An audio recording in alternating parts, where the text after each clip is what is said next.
নমস্কার বন্ধুরা, আমি সুনন্দা। আপনারা দেখছেন আমার চ্যানেল হলুদ গুঁড়ো। আজ আমি আপনাদেরকে কাঁচা বোয়ালের কড়াই ঝাল করে দেখাবো। আর রেসিপিটা একদমই নতুনত্ব একটা রেসিপি।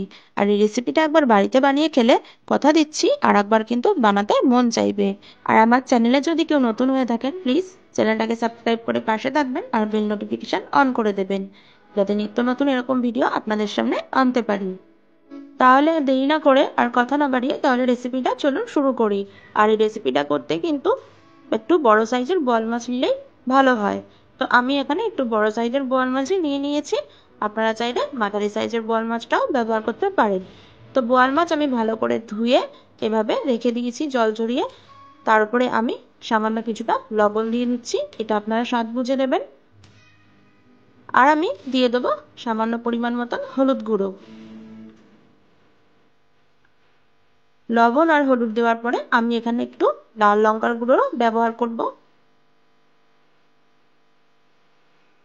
লবণ, হলুদ আর লাল লঙ্কার গুঁড়ো। এখন আমি দিয়ে দেবো কাঁচা সর্ষের তেল। যেহেতু আমি মাছটা কাঁচা রান্না করব, তার জন্য একটু আগে ম্যারিনেট করে রেখে দেবো। তার জন্য সব গুঁড়ো মশলাগুলো একসাথে আমি হাত দিয়ে এভাবে মাছের গায়ে মাখিয়ে নিচ্ছি। মাছের গায়ে ভালো করে মশলাগুলো মাখিয়ে বেশ 10 মিনিট মতন এভাবে আমি রেখে দেবো। আর যতটা পারবো ভালো করে এভাবে হাত দিয়ে মাখিয়ে নিতে হবে প্রত্যেকটা মাছের গায়ে, যাতে নুন হলুদ মশলা ভালোভাবে লেগে থাকে। আর এখানে আমি টুকরো করে দুটো আলু নিয়ে নিয়েছি, এরকম ছোট ছোট করে কেটে। আর 4টে কাঁচা লঙ্কা নিয়েছি। আর কাঁচা লঙ্কাগুলো কিন্তু গোটা, এটা আমি পরে ব্যবহার করব। আর মশলার জন্য যেগুলো নিয়েছি, এখানে নিয়েছি দুটো মাঝারি সাইজের টমেটো। খুবই সামান্য মশলা দিয়ে রান্নাটা করব। আমি নিয়েছি 1 ইঞ্চির মতো আদা। আর নিয়েছি বড় চামচের হাফ চামচ মতন জিরে, মানে গোটা জিরে। আর নিয়েছি 4টে শুকনো লঙ্কা। তো শুকনো লঙ্কাগুলো এইভাবে ছোট করে কেটে নিলাম, যাতে ব্লেন্ড করতে সুবিধে হয়। আর দিয়ে দিচ্ছি সামান্য পরিমাণ মতন জল। এবারে ভালো করে ব্লেন্ড করে নেব। তো ব্লেন্ড করা হয়ে গেছে। আমি মশলাটা একটা বাটিতে এভাবে রেখে দিলাম। এদিকে কড়াই গরম করতে বসিয়ে দিচ্ছি। কড়াইয়ের মধ্যে আমি সর্ষের তেল দিয়ে দিচ্ছি। আর রান্নাটা কিন্তু সর্ষের তেলেই করতে হবে। সর্ষের তেলে করলেই কিন্তু রান্নাটা খেতে ভালো লাগবে। এবারে আমি যে টুকরো করে আলুগুলো রেখেছিলাম, সেগুলো ভালো করে একটু ভেজে নেব। আলুগুলো ভালো করে ভেজে নিচ্ছি। আলুগুলো বেশ ভাজতে ভাজতে যখন নরম হয়ে যাবে, তখন বোঝা যাবে যে আলুগুলো সেদ্ধ হয়ে গেছে। তখন আলুগুলো তুলে নিতে হবে।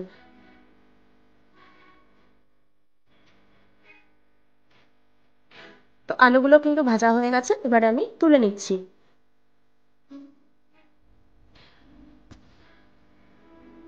সব আলুগুলো তোলা হয়ে গেল।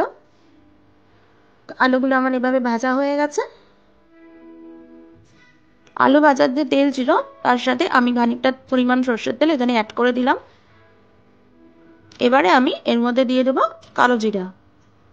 এখানে কালো জিরা ফোড়ন দিলেই কিন্তু রান্নাটা খেতে স্বাদ হবে।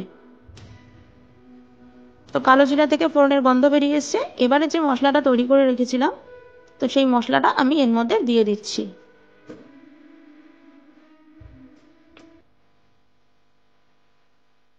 বাটির গায়ে যে মশলা লেগে আছে, সেই মশলাগুলো এবারে জল দিয়ে ধুয়ে বাকি জলটা আমি এই মশলার মধ্যে দিয়ে দিচ্ছি। এবারে আমি কালারের জন্য এখানে একটু কাশ্মীরি লঙ্কার গুঁড়ো ব্যবহার করেছি। কাশ্মীরি লঙ্কার গুঁড়োটা দিলে দেখতে খুব সুন্দর হয়। আর এখানে দিয়ে দিলাম 1 চামচ পরিমাণ মতন হলুদ গুঁড়ো। আর যেহেতু আগে মাছের মধ্যে লবণ মেখে নিয়েছিলাম, তাই জন্য লবণটা বুঝে এখানে দিতে হবে। তাই জন্য আমি এখানে স্বাদ মতন লবণ দিয়ে দিলাম। আপনারা যে যেরকম লবণ পছন্দ করেন, সেভাবে লবণটা এখানে ইউজ করবেন। এবারে হালকা আঁচে কিন্তু কষাতে হবে। আর মশলা থেকে কি সুন্দর তেল বেরিয়ে এসছে। এবারে আমি এখানে মাছগুলো দিয়ে দেবো। আর মাছগুলো কিন্তু আমি বেশ অনেকক্ষণ কিন্তু ম্যারিনেট করে রেখে দিয়েছিলাম। সব মাছগুলো আমি এভাবে কড়াইতে দিয়ে দিচ্ছি। ঠিক একই পদ্ধতিতে রুই বা কাতলা মাছ আপনারা এভাবে কিন্তু কড়াই ঝাল করে খেতে পারেন।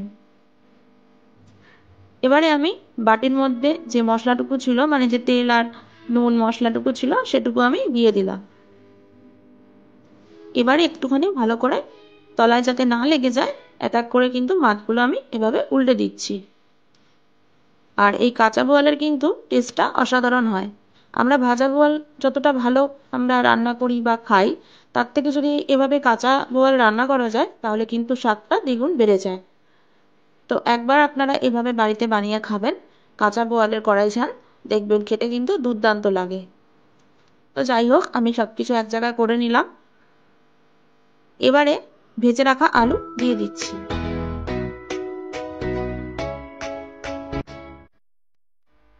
এবারে ওই মশলার বাটি ধুয়ে জলটাও দিয়ে দিলাম।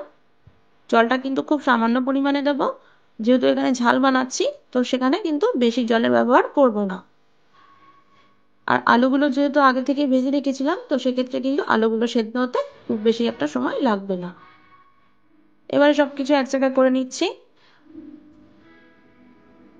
এবারে যে 4টে কাঁচা লঙ্কা রেখেছিলাম সেই গোটা কাঁচা লঙ্কা উপর থেকে দিয়ে দিলাম। এবারে ঢাকা দিয়ে আমি 10 মিনিট মতন একদম কম আঁচে রান্নাটা করে নিচ্ছি। তো 10 মিনিট পরে দেখতেই পাচ্ছেন কত সুন্দর লাগছে দেখতে, আর খেতেও কিন্তু দারুণ লাগবে। আর কালো জিরে দিয়ে কিন্তু বোয়াল মাছ খেতে খুব ভালো লাগে। তো আপনারাও ব্যবহার করবেন, কালো জিরেটা যাতে ফোড়ন ইউজ করতে পারেন, কালো জিরেটাই কিন্তু ব্যবহার করবেন। তো সবকিছু এক জায়গায় করে নিলাম, তো রান্নাটা হয়ে গেছে। এবারে এই রান্নাটা কিন্তু দুপুরবেলা গরম গরম ভাতের সাথে খেতে দারুণ লাগবে। বন্ধুরা, রান্নাটা হয়ে গেছে, এবারে গ্যাসটা আমি অফ করে দেবো। আর আমরাও কিন্তু দুপুরবেলা গরম গরম ভাতের সাথে এই রান্নাটাই খাবো। আর আগেও বাড়িতে বানিয়ে খেয়েছি, খেতে কিন্তু দুর্দান্ত লেগেছে। আপনাদেরও বলছি আপনারাও বাড়িতে বানিয়ে খাবেন, আর কেমন লেগেছে অবশ্যই কমেন্ট বক্সে জানাবেন। তাহলে দেরি না করে চটপট করে বানিয়ে ফেলুন বোয়ালের কড়াই ঝাল। তাহলে আজকের মতন ভিডিওটা এখানেই শেষ করছি। সকলে ভালো থাকবেন, সুস্থ থাকবেন। আজকের মতন এখানেই টাটা।